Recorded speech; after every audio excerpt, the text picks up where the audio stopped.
Pertanyaan nomor 74 terkait strategi pembelajaran, bagaimana caranya supaya ketika kita melaksanakan pembelajaran, kita ngajarin anak didik itu bisa berdampak sampai ke hatinya anak, membekas gitu. Biasanya ya pertama ngajarinnya tuh pelan-pelan, maksudnya anak kan belum paham. Bertahap ya. Pelan-pelan. Terus kalau bisa ya nggak pakai marah-marah, karena kalau pakai marah-marah kan malah dia trauma. Terus kadang pakai cara yang edukatif, misal kalau aku kayak ngajarin ABC gitu,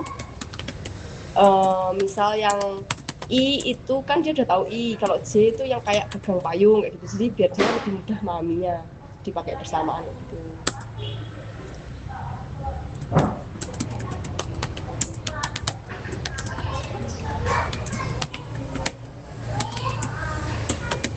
Kemudian pertanyaan selanjutnya, Mam, terkait strategi pembelajaran, bagaimana caranya bertanya sama anak didik? Caranya nanya ke anak gimana terkait apa yang diajarkan sama anak?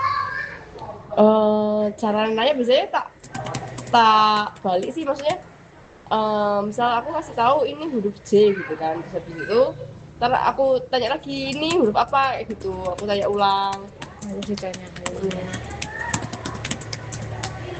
Terus kalau enggak nanti tak balik huruf J yang mana dia yang cari.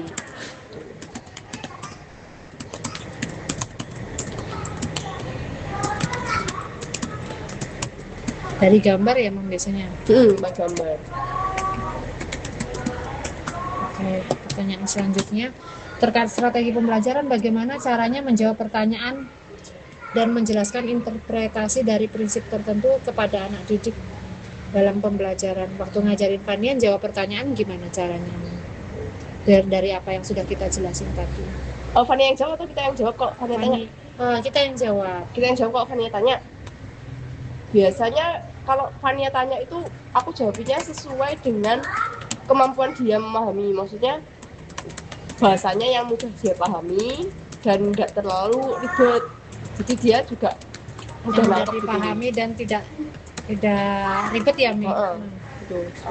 Kemudian pertanyaan selanjutnya terkait strategi pembelajaran, bagaimana pendapatnya, Mam, tentang Mam lebih memilih memarahi atau menasehati anak atau punya pilihan yang lain, Mam? Menasehati. Tapi kalau anak lagi tantrum biasanya tak diemin dulu sampai dia tenang, baru nanti tak ajak ngobrol.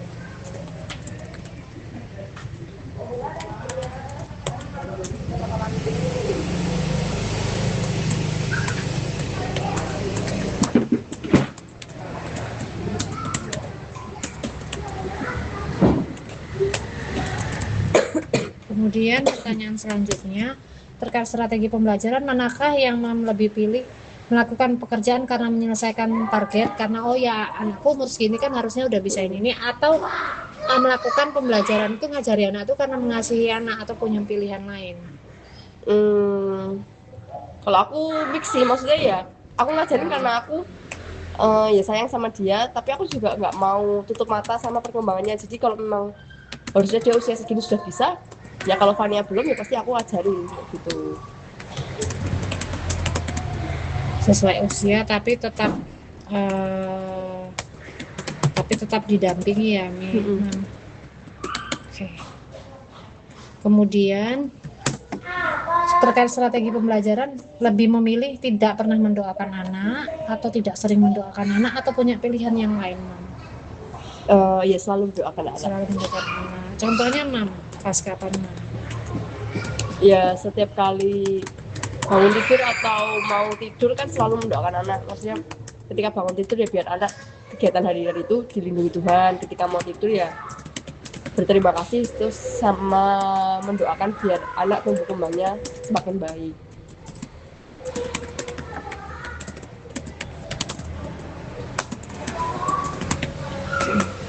Pertanyaan selanjutnya, Mam, terkait strategi pembelajaran, bagaimana Mam mendukung dalam pengajarannya Mam ke anak itu supaya anak itu harus memiliki iman, supaya percaya sama Tuhan, oh Tuhan tuh bisa melindungi kita gitu, bisa memberkati kita, menyelamatkan kita. Caranya gimana mendukungnya? Caranya biasanya ya sama ngajarin dia berdoa. Mendukung dengan cara Terus kadang dia juga tak ajarin untuk baca Alkitab. Di Alkitab anak-anak itu kan ada gambarnya, misal kayak Tuhan Yesus menyembuhkan baca Alkitab orang, tergambar ya. Hmm. Oke. sama ngajakin ke gereja.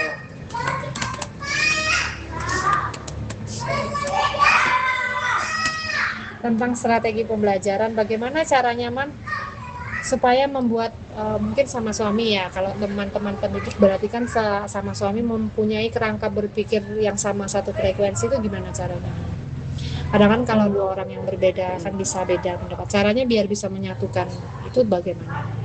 Biasanya aku tuh komunikasi sih, maksudnya Komunikasi dengan cara setiap misal Fania ada masalah, misal kayak kemarin tuh Fania nggak mau makan ya gitu, biasanya kan Ada kekhawatiran kita komunikasikan dalam tumbuh kembang anak ya. Kita komunikasikan, suami punya pandangan apa, kita punya pandangan apa. Terus kalau misalkan memang beda pandangan, biasanya kita cari pandangan ketiga, bisa jadi psikolog, bisa jadi dokter anak kayak gitu. Nah dari situ biasanya kita udah langsung satu pandangan sih. Bisa juga digabungkan dengan psikolog. Oke. Atau dokter anak. Atau dokter anaknya.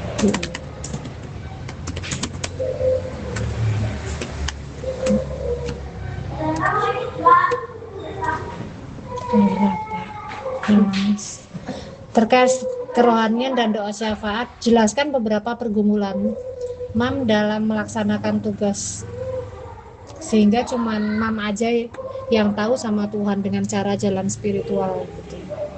Pergumulan selama mendidik. Ya betul. Selama mengajari Fania. Ya mungkin kalau yang paling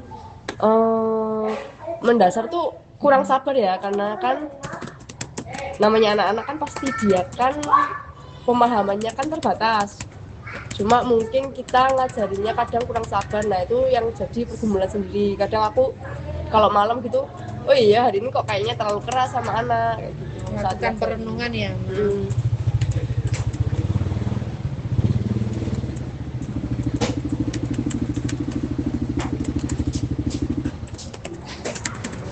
Oh bukan El kok yang nangis.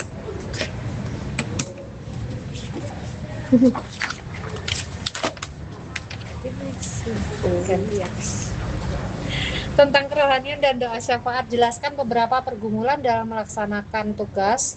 Terkait anak didik tadi kan cuma Mam aja sama Tuhan yang tahu ya. Kalau sekarang jalan spiritual itu Mam sama mungkin sama suami tahu, dengan mertua atau dengan orang tua juga tahu gitu, lingkungan keluarga. Pergumulannya itu apa Mam, pergumulannya Mam? Yang jadi pergumulan bersama kan itu terkait anak. Ya paling kan yang jadi pergumulan ya Fania tuh pemalu. Karena Fania pemalu dan makannya agak susah. Nah itu yang kita semua tahu sih. Tipe anak pemalu. Caranya Mam bagaimana Mam? Biasanya kan mengatasi itu dengan pergumulan itu, lalu dengan jalan spiritual itu seperti apa jalan spiritual yang Mam tempuh gitu kan, yang halnya sama-sama tahu nih anak pemalu gitu. Biasanya ya itu lebih sering tak ikut-ikutin kayak playdate gitu, jadi dia ketemu banyak orang, tak latih ketemu banyak orang kayak gitu biar dia lebih berani.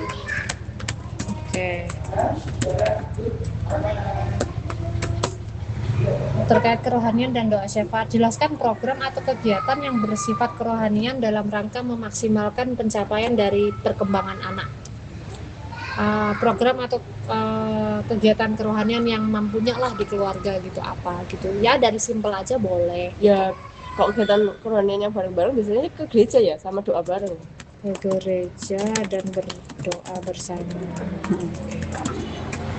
Kemudian terkait kerohanian dan doa syafaat, jelaskan beberapa kekuatan sama kekuatan kelemahan terkait kelaparan di jiwa. Jadi dalam mendidik itu kan ada sisi pengetahuan, sisi afektif, emosi. Itu kan jiwa ya, sama perasaannya kita gitu, emosinya kita. Kemudian baru kan psikomotorik ya. Nah, kekuatannya mam apa mam? Terkait yang berbau yang emosi, mental, apa kekuatan mam apa dalam ngajarin? Mungkin lebih sabar atau lebih apa gitu. Yang berdasarkan emosi ya atau mental perasaan. Yang mampunya kekuatan. Kalau lebih sabar enggak juga sih, kadang juga ada emosi. Ya mungkin ini sih, kalau itu kelemahannya ya mungkin ya kadang emosi. Terus kalau kekuatannya mungkin tidak pantang menyerah ya. Karena kalau misalkan anak nggak bisa, terus orang tuanya nyerah ya tidak dia nggak akan menyerah. bisa. Dengan proses belajar anak aku ulang-ulang terus. Oke, mau konsisten lah gitu. Ya bu. Pulang lagi nangis. Lanjut makan kau minum susu. Memble.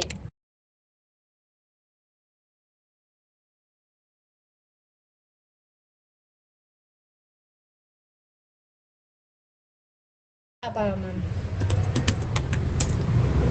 Yang membantu dalam mam mengajar itu apa? Yang membantu dan yang mengganggu kinerjanya mam dalam mengajari Fania? Kalau yang membantu ya mungkin alat peraga pasti membantu. Misal kayak flashcard, terus poster itu. Kemudian kalau yang mengganggu apa mam? Lebih seringnya tuh terganggunya karena moodnya dia lagi berantakan aja sih. Maksudnya kalau dia lagi nggak mood ya mau diajarin pasti mood anak sedang tidak baik, karena mood anak sedang tidak baik ya. Oke, nggak apa-apa. Kemudian tentang kerohanian dan doa syafaat, jelaskan dengan contoh hal yang mam sukain dari pekerjaan mam. Maksudnya yang mam sukain ketika ngajarin Fania itu apa? Yang aku sukain ya kalau Fania bisa berhasil ngerti. Kayak misal kemarin belajar alfabet itu udah tahu huruf. Berhasil menangkap apa yang diajarkan ya. Itu. Kemudian kalau yang tidak disukain apa mam dalam prosesnya itu? Yang nggak disukain ya karena harus mengulang berkali-kali ya. Jadi kadang tidak sabar. Terus solusinya apa mam untuk ngadepin itu? Solusinya tetap tak ulang sih. Tetap berusaha mengulang sampai anak memahami ya. Oke. Kemudian tentang kerohanian dan doa syafaat, jelaskan dampak positif dari berbagai jalan spiritual tadi yang bagi diri mam sendiri, terkait yang tadi ya, yang diri sendiri, terkait sama perkembangan anak tadi mam. Tadi kan yang diri sendiri jalan spiritualnya ya mungkin diberikan hikmat Tuhan yang mengikutkan anak pledet ya, bertemu sama banyak orang ya, terus berdoa kan ya mam. Nah itu dampak positifnya apa mam? Jalan spiritual yang sudah mam tempuh itu ke anak dalam pembelajaran. Ya memang sudah mulai terlihat lebih berani, walaupun memang tidak seperti anak-anak lainnya yang memang udah berani berkomunikasi, dia memang belum ada kemajuan, tapi udah ada kemajuan sedikit-sedikit secara bertahap. Oke. Kemudian terkait kerohanian dan doa syafaat, jelaskan momen saat mam menghadapi situasi tersulit waktu ngajarin anak terkait perkembangannya Fania. Situasi tersulitnya apa mam? Situasi tersulit selama proses pembelajaran, apa yang diajarkan Fania? Mengenalkan hal baru sih paling sulit ke Fania, karena dia mau mencobanya agak susah karena butuh waktu untuk mencoba hal baru, untuk anak mencoba ya.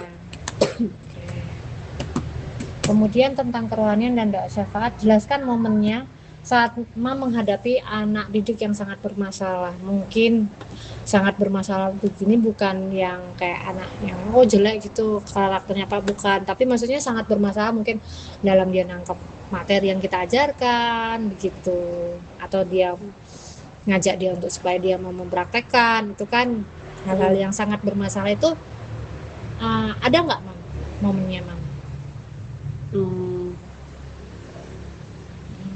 Mungkin pas lagi ngajarin apa ya itu gitu. pas lagi ngajarin hal-hal baru itu kan menyuruh dia mencoba hal baru, nah itu yang Meminta anak mencoba hal baru.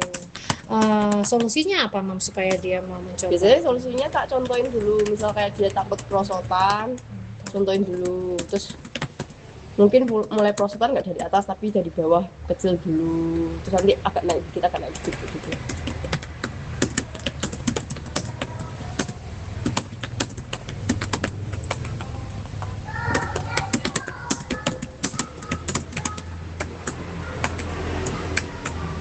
Kemudian tentang kerohanian dan doa syafaat, menurut Mam mana yang lebih Mam pilih?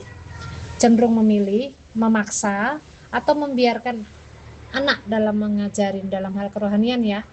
Memaksa, membiarkan, atau punya pilihan lain Mam?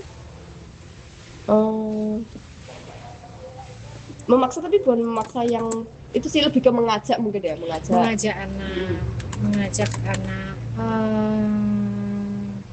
dengan cara apa Mam? Misalnya mengajak anak untuk apa gitu Mam? Yaitu mengajak anak doa, misal kalau memaksa kan Tetapi berdoa dulu kayak gitu kan, tapi tidak kalau mengajak itu kan ayo kita doa dulu yuk, doa dulu biar misal tidurnya nanti nyenyak besok pagi bangun dengan dengan kalimat aja. lebih halus ya Mam, berarti. Oke. 91. Pendapat Mam bahwa ajaran Injil dari agama Kristiani yang terkait dengan keberadaan nama Montessori itu relevan nggak Mam? Seperti yang kemarin udah kita bicarain. Antara keberadaan Montessori sama pengajaran Alkitab itu relevan nggak Mam? Tadi kan kemarin kita bahas bahwa prinsip Montessori itu kan sebenarnya itu pengajaran Kristen ya, cuman sudah diadopsi sama sekolah-sekolah yang non. Ada prinsip kasih, kemandirian, kebebasan berarah, seperti itu. Tidak langsung menghakimi anak gitu. Ya kalau dikaitkan dengan pendidikan agama Kristen ya masih masuk sih, karena kan kalau agama Kristen kan ngajarin kasih, di Montessori juga, terus membimbing anak juga ke arah mandiri, membebaskan anak juga berpendapat sendiri.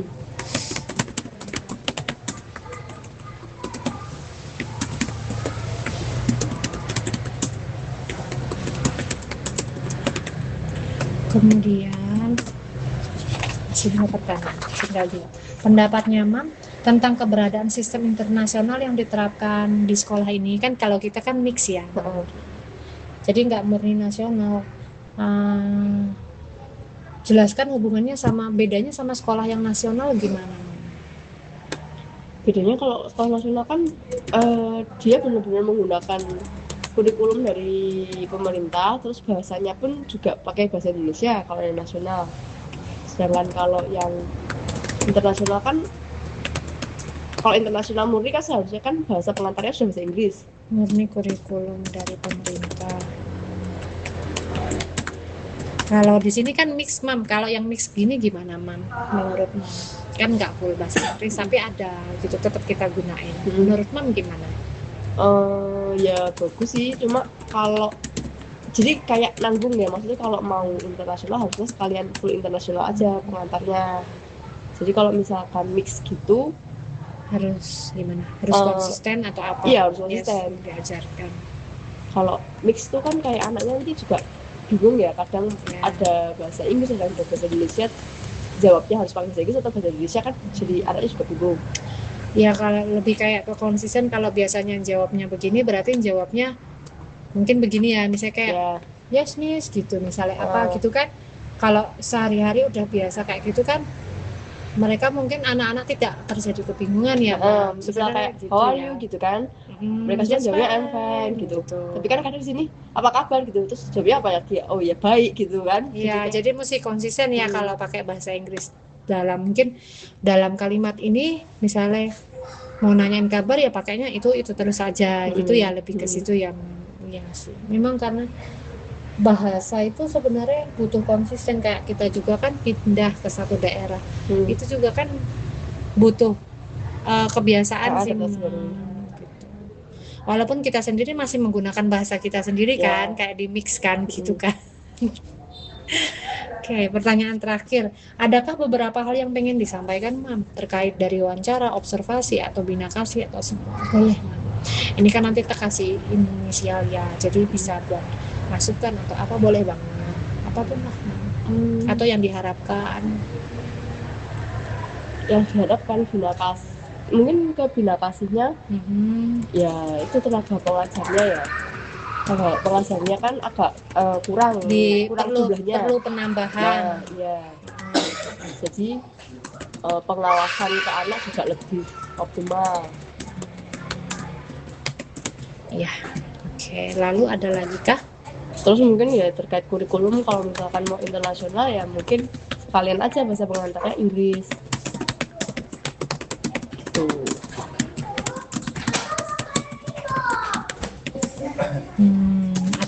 Atau tadi ya Mam ya, atau ya paling tidak konsisten ya Mam ya, paling tidak konsisten penggunaan bahasa ya Mam. Oke, ada lagi kah? Udah sih.